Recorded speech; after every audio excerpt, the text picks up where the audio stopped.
Hi viewers, welcome to our channel. నేను మీ విజయకాంత్. ఈరోజు మనతో స్టూడియోలో ఉన్నారు ఎమ్మని రామారావు గారు. నమస్కారం సార్. నమస్తే అమ్మా. సార్, ఇప్పుడు రాజకీయాల పరంగా చూసుకుంటే రోజాని రజనీకాంత్ అభిమానులు తరిమి కొడుతున్నారని చెప్పేసి న్యూస్ వస్తుంది. అవును. సో అసలు ఆమెను ఎందుకు తరిమి కొడుతున్నారు? అసలు ఆమె చేసిన తప్పేంటి? తప్పేంటే ఉందండి. రజనీకాంత్ని చిన్న చూపు చూడడం, తర్వాత తెలుగుదేశంలో ఎన్టీ రామారావు గారి తాలూకు ఆత్మ శోభిస్తుందని చెప్పేసి ఇప్పుడు కథలు చెప్పడం అది ఎంత తప్పే కదా. ఇప్పుడు రజనీకాంత్ మాటల్లో ఏమైనా తప్పులు ఉన్నాయా? ఉన్నదే మాట్లాడాడు. అలాంటప్పుడు నువ్వేదో నిజాలు తెలియకుండా మామూలుగా పోరంబోగులా మాట్లాడేవరా ఎదవా అన్నట్టుగా మాట్లాడింది ఆవిడ. మాట్లాడితే ఊరుకుంటారు రజనీ అభిమానులు. తరివి ఒక్క మాటైనా పొరపాటు మాట్లాడారండి రజనీకాంత్. తరివి కొట్టకపోతే ఇప్పుడు వాళ్ళు ఏం చేశారు? నీ తాలూకు ఫిలిమ్స్ అన్నీ తీసి బయట పెట్టారు. నీ తాలూకు మంచి ఫిలిమ్స్, చెడ్డ ఫిలిమ్స్ అది నీకు తెలియాలి, వాళ్ళకి తెలియాలి. మొత్తాన్ని నీ తాలూకు సీక్రెట్ ఫిలిమ్స్ అన్నీ బయట బాగా హల్చల్ చేస్తున్నాయి. సినిమాలో ఉన్న వాళ్ళని రాజకీయ పరంగా కాకుండా తనేందంటే రోజా గారు సినిమాలో ఉన్న వాళ్ళని రాజకీయ పరంగా చూస్తూ బురద జల్లుతున్నారు ప్రతిదానికి, మంచిదానికి చెడుదానికి. సో అది నిజమంటారా? అంటే అది ఆవిడ నోరు పారేసుకుంది. నోరు పారేసుకొని అభూత కల్పనలు అన్నీ అబద్ధాలే మాట్లాడుతుంది. అంటే మీరు ఎవరైనా మీ వ్యక్తిత్వాన్ని మీరు మరిచిపోకూడదు. రోజా గారు ఈ వీడియో చూస్తే వినాలి. ఒక పెద్దవాడిగా చెప్తున్నాను, మీరు ఎవరికి భయపడద్దు. మిమ్మల్ని చూసి మీరు భయపడండి.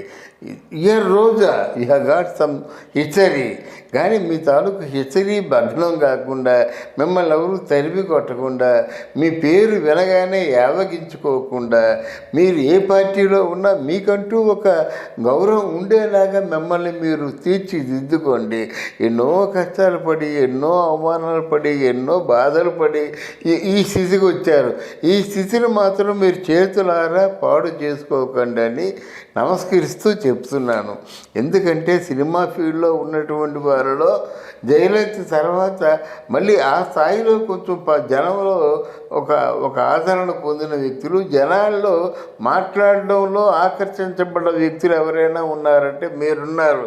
కనుక మీ గౌరవాన్ని మీరు కాపాడుకోండి. అంటే ఇప్పుడు రోజా గారు చేసిన కామెంట్స్ అనేది చాలా హాట్ తీసుకున్నారు రజనీకాంత్ ఫ్యాన్స్.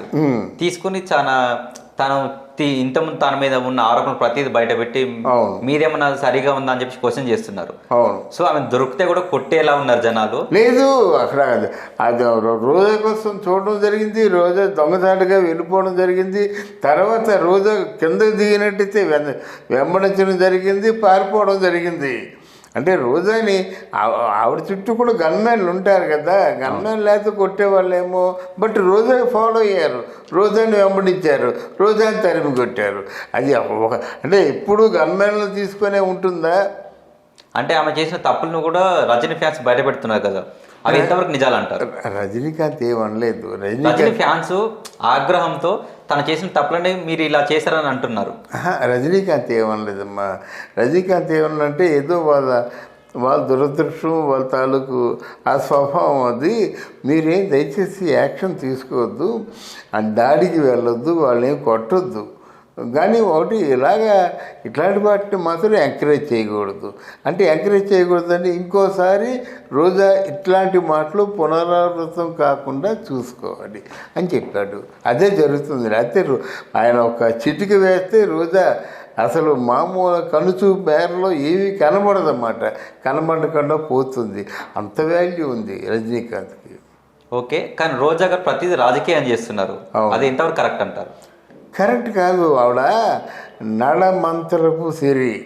ఆవిడ అంటే స్వతహాగా పేదరాళ్ళు అంటే ఏదో తినడానికి ఉంటుంది, అది కాదు. కానీ ఎదిగే వయసులో ఒక పక్క అన్నదమ్ముడు చేసినప్పుడు, ఒక పక్క భర్త చేసినప్పుడు వాళ్ళ అప్పులు తీర్చలేక చెక్కులు బౌన్స్ అయిపోయి నానా కష్టాలు పడింది.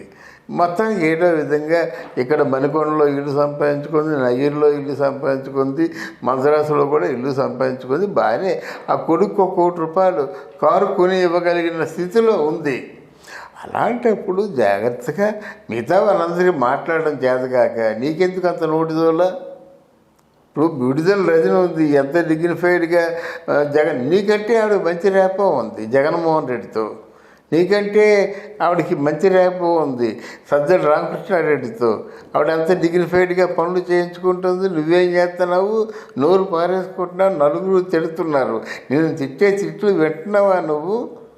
అంటే రోజా గారు ప్రజలకు అసలు న్యాయం చేస్తున్నారా ఒక పదవిలో ఉండి? లేదు, ప్రజలు న్యాయం చేయడం కాదండి, కేవలం వీరు ఏం చేస్తున్నారంటే వైఎస్ఆర్ కాంగ్రెస్ పార్టీలో ఉన్నటువంటి ఈ వాసాలత్వం ఉన్న అందరూ ఉదయం లేచినట్టయితే మన చంద్రబాబు నాయుడిని, లోకేష్ని, బాలకృష్ణని వీళ్ళందరినీ తిట్టడమే పని. వీళ్ళు ఎంత తిడితే అంత హ్యాపీగా ఫీల్ అవుతాడు. శ్రీవారు అంటే స్వామివారు అంటే మన జగన్మోహన్ రెడ్డి గారు. వీళ్ళని అంటే చంద్రబాబు నాయుడిని తిట్టాడు అనుకోండి, వేసవా దొంగ ముండా కొడుక నీకు చర్మం ఒలిచేస్తా ఉంటే ఆయనకి ఎంతో ఆనందం, బిర్యానీ తిన్నట్టు. కనుక అదే అనుసరిస్తున్నారు. అంతేగాని వీళ్ళు చేతులారా పార్టీని నాశనం చేస్తున్నారనే భావన వాళ్ళకి లేదు. నిజానికి ఈ పార్టీని ఎంకరేజ్ చేయటం లేదు, పార్టీని నాశనం చేస్తున్నారు. అంటే పార్టీ పద్ధతులకు కూడా కట్టుబడి లేరు అని అంటారు. పార్టీకి ఒక పద్ధతి లేదు కదా. పార్టీకి ఉన్న పద్ధతుల్లో ఆపోజిట్ పార్టీ వాళ్ళేమో అమ్మనా బూతులు తిట్టడమే ఒక పద్ధతి, అదే చేస్తున్నారు. ప్రజలు గమనిస్తున్నారు. ప్రజలు రేపు సాక్ష్యం చెప్తారు కదా, ప్రజలు నిజాలు నీకు తెలుస్తారు. వీరు నిజంగా వీరి తాలూకు పరిపాలన బాగుండి, వీరి మాటలు బాగుండి, వీరి తాలూకు పద్ధతులు బాగుంటే ప్రజలు మళ్ళీ వైఎస్ఆర్ కాంగ్రెస్ పార్టీనే ఎంపీ చేసుకుంటారు. లేకపోతే వాళ్ళకి కావాల్సిన వాళ్ళు ఎంపీ చేసుకుంటారు. ఇది వాళ్ళకే తెలుసు. అది అంటే రోజా గారు చేసే ప్రతి ఒక్క వ్యాఖ్యలైనా కానీ ప్రతిదీ కూడా అవతలని కించపరిచినట్టుగా మాట్లాడుతారు. తనకు అదేగా అదునుగా వస్తుంది. అప్పుడు టీడీపీలో ఉన్నప్పుడు కానీ, ఇప్పుడు వైఎస్ఆర్సీపీలో ఉన్నప్పుడు కానీ. సో తన ఒక రాజకీయ రాళ్ళను కూడా మర్చిపోయి అలా మాట్లాడుతుంది. సో అది తనకు తగ్గాలంటే తనకి ప్రజలు ఎలాంటి బుద్ధి చెప్పాలి? ఇంకా వచ్చే ఎలక్షన్లో ఆవిడకి గెలవదండి. ఆవిడకి పబ్లిక్ రిలేషన్సే ఉండవు. ఎవరైనా ఈ పార్టీలో లేకపోయినా మన మొహం చూసేటువంటి కొంతమంది ఆత్మీయుల్ని సంపాదించుకోవాలి. అది కాకుండా నేనేదో పార్టీలో ఉన్నాను, నేనేదో పదవిలో ఉన్నాను, అమ్మన బూతులు తిడతానంటే రేపు పొద్దున్న నీ నీళ్ళలో ఎవరైనా ఉంటారా? ఎవరు ఉండరు. వాళ్ళకి ఇష్టం నోటుకు వచ్చిన మాటలు మాట్లాడి వెళ్ళిపోతారు. నీ మీద కనీసం ఏగల వానమాట.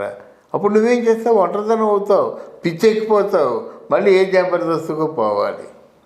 Okay sir, thank you. Thank you.